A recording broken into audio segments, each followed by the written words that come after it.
Behind me is the Hotel Campo Imperatore, and it was here on the 12th of September 1943 that the Fallschirmjäger of Fallschirmjäger Regiment 7 and Otto Skorzeny's SS Commandos would rescue Mussolini from the Italian forces loyal to Marshal Badoglio as part of Operation Oak.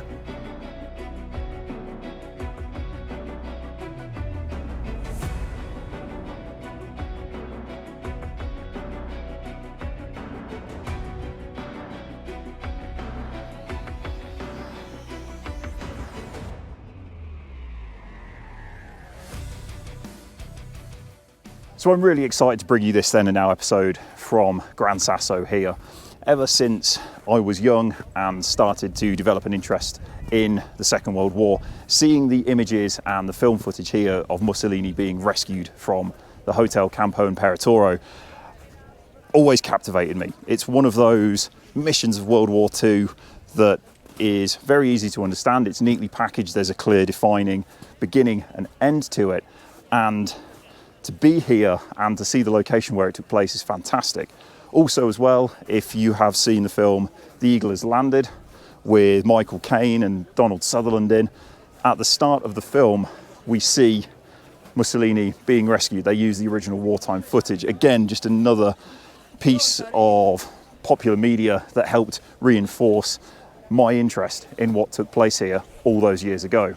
Now, because Operation Oak was so well documented, thanks to Skorzeny packing on board a photographer and a cameraman into the gliders as part of the operation itself, there are some great then and now locations here. And as you can imagine, because this is Gran Sasso Mountain, not a lot has changed here in the intervening years.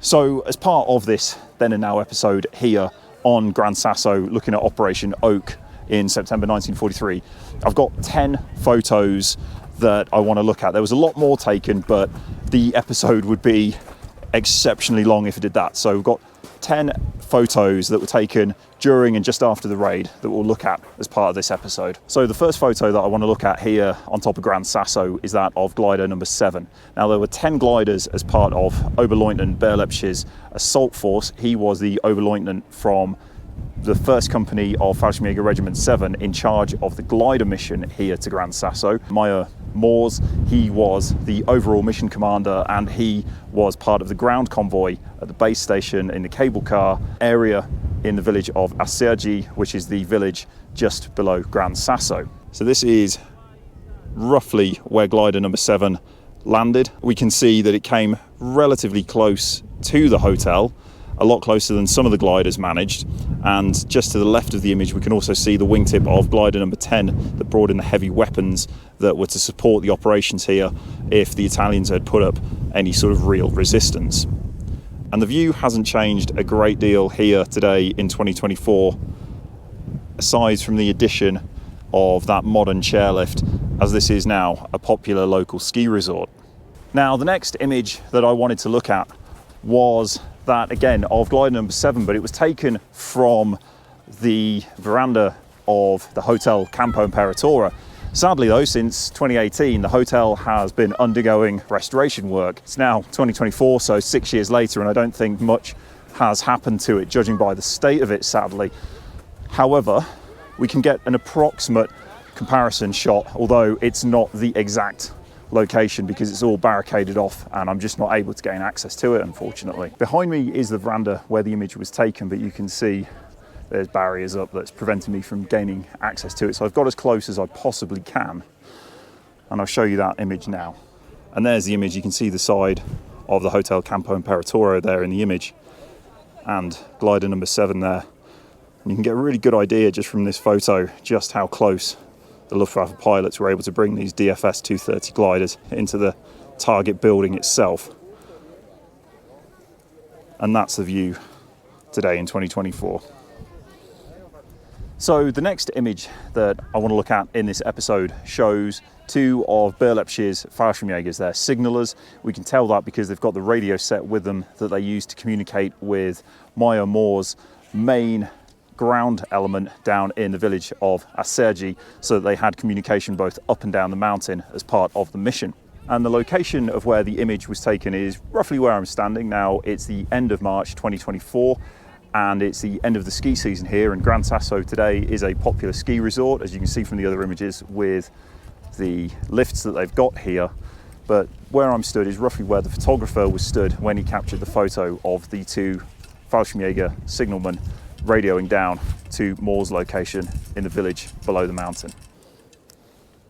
And this is the image in question. In front of them, you've got glider number 10. That was the one that brought in the heavy weapons. And I think it's a great image there of the Fallschirmjäger. And we can tell they're Fallschirmjäger. They've got their Splinter B pattern smocks on. The SS men didn't have access to those. They were purely worn by the Fallschirmjäger on this raid. And the comparison to 2024 is that. So continuing on through the episode, and we've looked at some of the gliders that landed here and some of the Fallschirmjäger that were here on top of the mountain.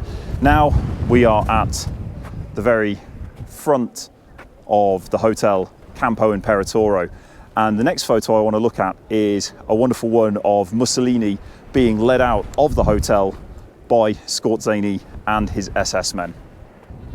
Now, as with the photo of glider number 7, trying to get an exact comparison sadly today in 2024 is impossible because of the barriers they've got up around the hotel, but we can clearly see here Mussolini coming out of the hotel Campo Imperatore with Skorzeny's SS men.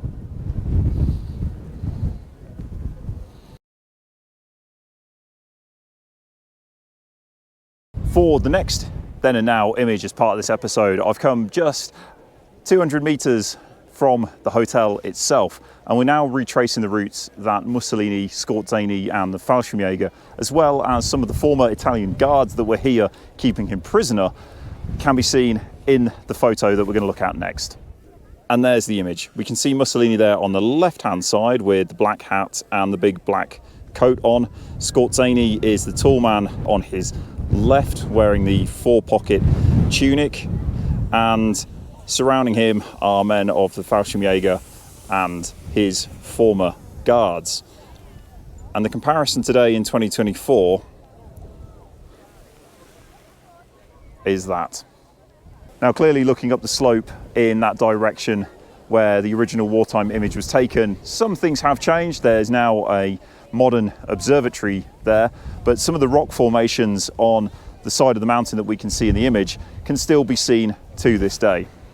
Now, from that last location, I'm then going to head over to roughly where the Feisler Stork was flown. This was the aircraft that was brought in to bring Mussolini off of the mountain after the original plan to bring him down the cable car and take him away in the Feisler Stork that landed in Acergi failed. It failed because that aircraft broke its undercarriage on landing, so it couldn't take off again until it was repaired.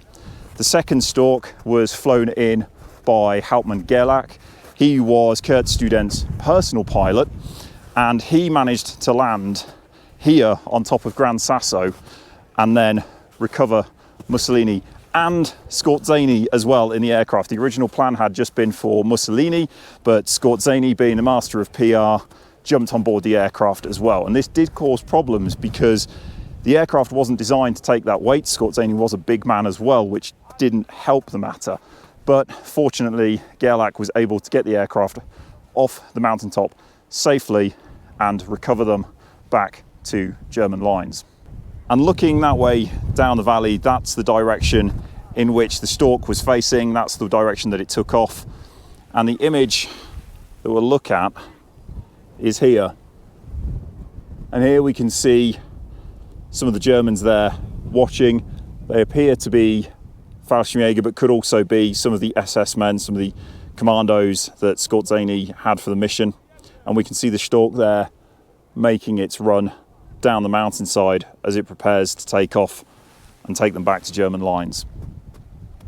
So after Mussolini Gerlach and Skorzeny departed the mountainside here at Gran Sasso, it wouldn't be until 1900 hours later in the evening on the 12th of September 1943 that the rest of the Fallschirmjäger, Skorzeny's SS men, and the Italian guards, the former guards of Mussolini, who were now the prisoners of the Fallschirmjäger, were taken down the cable car station to the village of Assergi to link up with Morse's main force.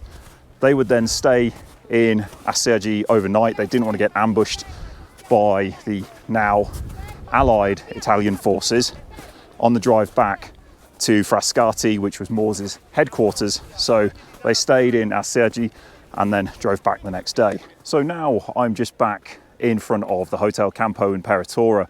Behind me was the area planned as the landing zones for the gliders. But following Skorzeny, Mussolini and Gerlach's extraction off of the mountaintop here at Gran Sasso, there were some great photos taken of groups of SS men and the Fallschirmjäger who had participated in the raid here. And the last 3 photos, 2 of which are group photos, and then one final one portrait photo of a Fallschirmjäger, are the ones that we're going to look at. This is the first of the 2 group images that I want to look at, and in this image you can see the Fallschirmjäger there in their very distinctive splinter B pattern smocks. The other men there seen in the photos are Skorzeny's SS commandos, and if we look at the image and line it up on the mountain, other than the observatory that's there now, not a great deal has changed. We can still see the distinctive rock formations, the vertical lines running up to the top of the mountain can be seen in the wartime image quite clearly, as well as the hut on the top of the mountain there on the left hand side of the image. Not a lot has changed in the intervening years. I'm now back at the wall where we saw the 2 Fallschirmjäger earlier with the radio sets, and there's a great shot here of Skorzeny's SS men. It's a group photo that was taken, and the mountain backdrop is still the same as it was in 1943. And here's the image. We can see they are the guys from the SS. They aren't wearing any Fallschirmjäger insignia, although there does appear to be one officer there in the middle, but again, possibly believe him to be part of Skorzeny's SS detachment, as they all wore Luftwaffe tropical uniforms for the raid. And if we look at the comparison today in 2024, there it is. So the final image that we're going to look at in this episode of Then and Nows from Operation Oak here on Gran Sasso Mountain is a fantastic portrait image taken of one of Berlepsch's Fallschirmjäger men. And it's really, really interesting because you can see clearly the splinter B smock that he's wearing, but also the bandolier for the new weapon system, the FG42 assault rifle, that some of the men were issued here because it was believed that they would need to gain fire superiority whilst attacking the hotel here. And in the image you can see the bandolier with the magazines for that FG42 rifle that he was issued. And here's the image in question. On the left hand side we can see his Fallschirmjäger respirator case, and then binoculars, as well as his bandolier for his FG42 rifle. And if we line the image up, I'm stood in roughly the same spot as the photographer was on the 12th of September 1943. I hope you've enjoyed this episode of World War II Wayfinder, looking at some of the then and nows that can still be found here atop of Gran Sasso and the Hotel Campo Imperatore, where Mussolini was rescued in that daring glider assault by the men of the Fallschirmjäger and Skorzeny's SS men on the 12th of September 1943. If you have, please hit that like button and consider subscribing to the channel, as it really helps the channel to grow.